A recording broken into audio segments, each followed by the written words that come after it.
Hello everyone. आज हम बात करेंगे class 12 business studies chapter number 2।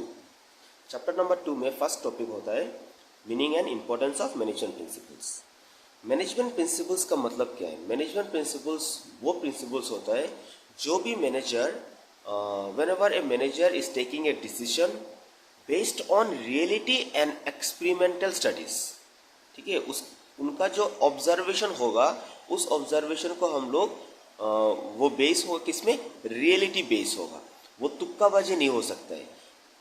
ठीक है, भी मैनेजर जो भी इंसान को ऑर्गेनाइजेशन में काम के लिए रखेगा वो एक्सपीरियंस होना चाहिए। ठीक है, जैसे कि मुझे कुछ भी नहीं आता है और मैं जैसे कि एक इंसान को कुछ भी नहीं आता है, मैं उसको काम दे दिया, तुम करो, तुम कर सकते हो। जैसे मैं अकाउंटेंसी टीचर हूँ और मेरा जो प्रिंसिपल है वो अगर मुझे दे देता है कि तुम पॉलिटिकल साइंस पढ़ाओ, ऐसा नहीं हो सकता है। ठीक है, वो तुक्काबाजी में हम लोग पढ़ा तो लेंगे लेकिन वो तुक्काबाजी हो सकता है। ठीक है, तो management principle is based on what? Reality, not on fake observation. Okay, तो एक ऑर्गेनाइजेशन में या एक कंपनी में क्या हो सकता है, जो भी रिसोर्स हम लोग रखेंगे, जो भी मैनेजर रिसोर्स रखेगा, जैसे कि man and material, they should do the work with minimum effort and while doing the work they should save their time and energy. Okay, तो this is what the meaning of management principles. जैसे कि मैं एक line पढ़ता हूँ management principles के लिए। Management principles of management are the statement of fundamental truth. मैंने बोला था वो एक ट्रूथ होना चाहिए, ट्रू होना चाहिए, वो फेक नहीं हो सकता है। ठीक है, which provide guideline and which help management to take decision and action. ठीक है, they are derived from observation and experiment studies. So let's learn about the importance of management principles. The first important of management principles is providing managers with useful insight and into reality. जो भी manager सोचेगा वो based किस में होना चाहिए? वो based reality में होना चाहिए। ठीक है, वो फंडामेंटल ट्रूथ होना चाहिए, वो फेक नहीं हो सकता है। Okay, this principles acts as a guideline for manager. This principles improve, ये प्रिंसिपल क्या करता है? इम्प्रूव करता है knowledge, ability and understanding of manager. Okay, this principles guide managers to take right decision at right time. बात समझ में आ गया ना? ये प्रिंसिपल्स क्या करता है? ये प्रिंसिपल्स मैनेजर्स को हेल्प करता है कि राइट डिसीजन लेना पड़ेगा किसमें? राइट टाइम में। He should take right decision at right time. Okay, number 2, scientific decision. This principles enable manager to take scientific decision to solve the problem. मैंने बोला था कि मैनेजमेंट प्रिंसिपल्स वो होता है वो जो फंडामेंटल ट्रूथ होना चाहिए, फंडामेंटल ट्रूथ, वो तुक्काबाजी नहीं हो सकता है। ठीक है, वो साइंटिफिकली जो भी डिसीजन होगा वो साइंटिफिक डिसीजन होना चाहिए। ठीक है, वो ऑब्जर्वेशन बेस्ड डिसीजन होना चाहिए, वो तुक्काबाजी नहीं हो सकता है। This principles enables manager to take scientific decision to solve the problem. जो भी प्रॉब्लम आएगा वो साइंटिफिक डिसीजन होना चाहिए। ठीक है, number 3, optimum utilisation of resources. Resources क्या होता है? रिसोर्सेस एक ऑर्गेनाइजेशन में दो होता है, एक होता है मैन और एक होता है मटेरियल। मटेरियल मतलब मशीन, ये सब।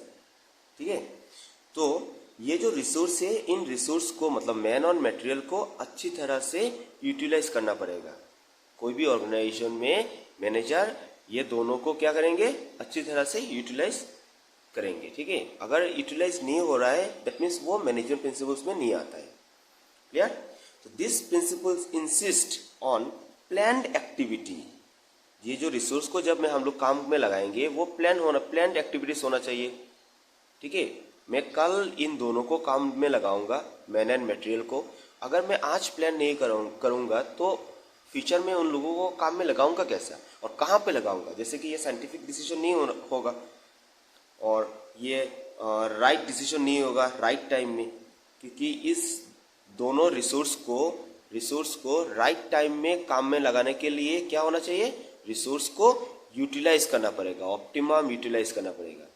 ठीक है, this principle insist on plan activities and systematic organisation. Obviously तुम लोग को पता है systematic, rule by rule, plan to plan is known as what, systematic organisation of resource. क्या है, man and material in an organisation. इन दोनों को क्यों साइंटिफिकली ऑर्गेनाइज करना पड़ेगा, क्योंकि resulting fully utilisation of given resources. ये जो रिसोर्स मैंने रखा मैन एंड मटेरियल ऑर्गेनाइजेशन में, इन दोनों को अगर मैं यूटिलाइज ही नहीं करूंगा तो कंपनी का गोल अचीव होगा, नहीं होगा। ठीक है, गोल जो कंपनी का है इफेक्टिवली एंड इफिशिएंटली अचीव नहीं होगा।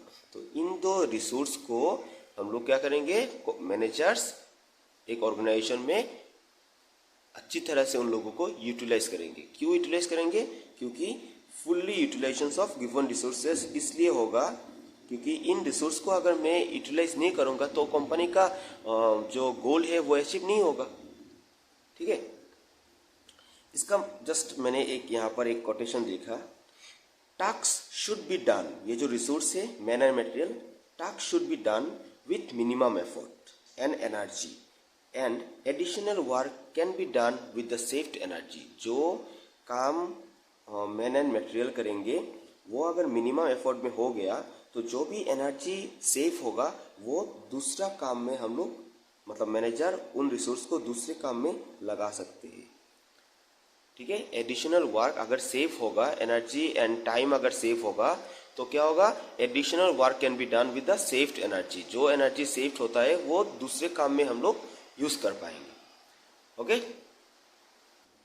Next number 4 point, fulfilling social responsibility. तो obviously business is a creation of society, business तो सोसाइटी के लिए ही है ना। और जो भी रिसोर्स मैनेजर ऑर्गेनाइजेशन में रखेगा, जैसे कि मैन एंड मटेरियल, उन रिसोर्स सोसाइटी के लिए कुछ हेल्पफुल होना चाहिए। ओके, तो मैनेजमेंट प्रिंसिपल क्या होगा, fulfilling social responsibility.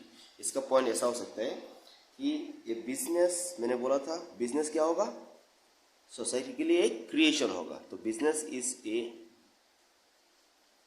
Creation of society, और जो भी रिसोर्स मैनेजर रखेगा उस रिसोर्स बिजनेस के लिए कुछ हेल्पफुल होना चाहिए। That means that they must do something for the society.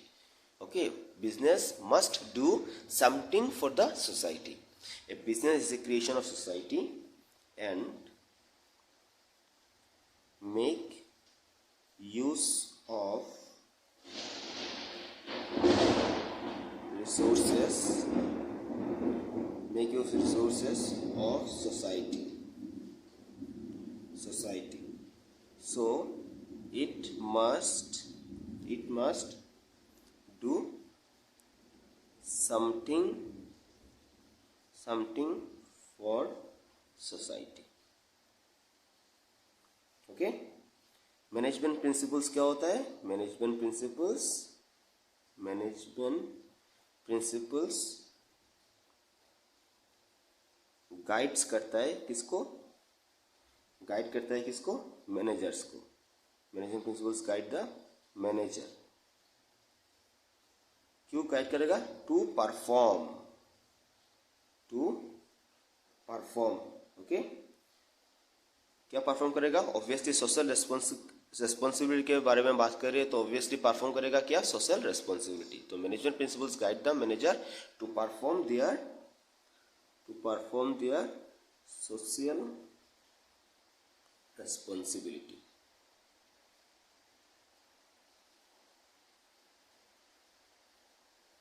Okay, so next point is helps in thoughtful decision making. Thoughtful decision making मतलब मैनेजमेंट प्रिंसिपल बेस करेगा किसमें, लॉजिक में। वो जो भी डिसीजन होगा वो लॉजिक बेस करेगा, वो ब्लाइंड फेथ नहीं करेगा। ठीक है, वो ब्लाइंड फेथ नहीं होगा। ठीक है, मैंने बोला था जो भी डिसीजन मैनेजमेंट प्रिंसिपल्स में होगा वो रियलिटी में होना चाहिए, मतलब लॉजिक होना चाहिए या साइंटिफिक होना चाहिए। लेकिन वो तुक्काबाजी नहीं हो सकता है। तुक्काबाजी मतलब ब्लाइंड फेथ नहीं हो सकता है, ठीक है, कि मैंने फेंक दिया, होगा तो होगा, नहीं होगा तो नहीं होगा, ऐसा नहीं हो सकता है मैनेजमेंट प्रिंसिपल्स में, बराबर। तो helps in thoughtful decision making, इसका जो पॉइंट का जो आंसर होगा, मैनेजमेंट प्रिंसिपल्स हेल्प्स इन, क्या होगा, thoughtful decision making, helps in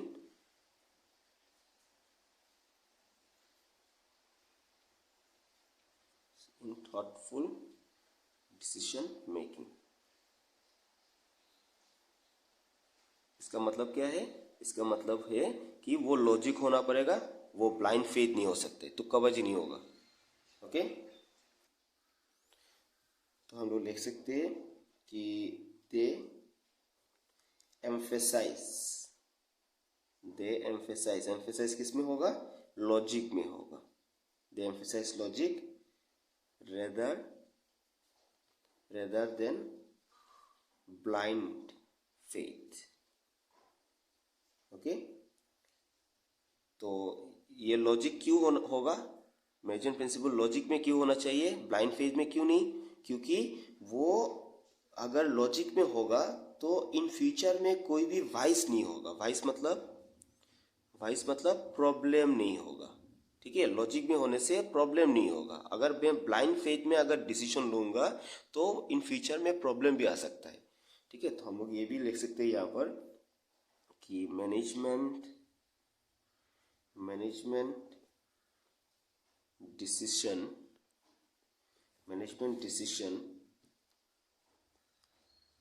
taken on the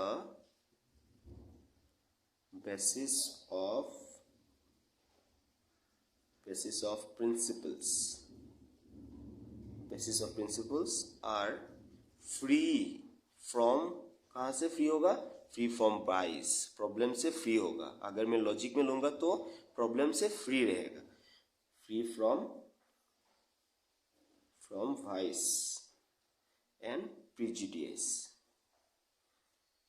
prejudice का मतलब है प्रॉब्लम, ठीक है। प्रिजुडिस का मतलब है प्रॉब्लम। बाइस एंड प्रिजुडिस सेम ही है, क्लियर। प्रिजुडिस का और एक मीनिंग लिख सकते हो, not based on actual experience, not based on actual experience. Okay, और एक बात, father of management principle is Henri Fayol. याद रखना, क्वेश्चन भी आ सकता है, who is the father of management principles? Answer is Henri Fayol, ठीक है। और उन्होंने एक बुक पब्लिश किया था। उस बुक का नाम है general and industrial management in the year 1949। okay,